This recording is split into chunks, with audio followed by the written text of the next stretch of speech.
Демек, адам баласы дүниеден келгенде жалғыз эчтекеси жок келет. Аллах субханаху ва таала вактылуу ал адамга байлык берет. Ал вактылуу берилген байлык бул аманат.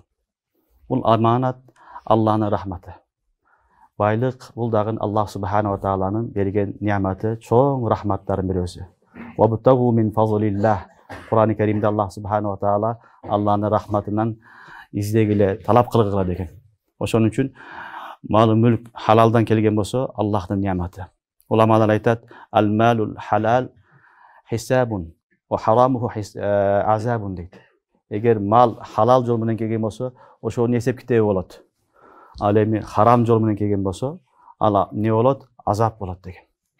Ошон үчүн дүйнөдө Аллах таалам бизге 60 жыл, 70 жыл жашаганга байлык берет. Аны байлыкты алып алып, кутурсун, жыргасын, ойносун деп бербейт. Ошол байлыгы менен ахиретин курсун, дейишини курсун, Аллахнын берген неаматтарыны туура пайдаланып, Алла көп неамат берген болсо, өзүнөн башка дагы махлукка, инсандарга, адамзатына пайда берсин деген максатта берет.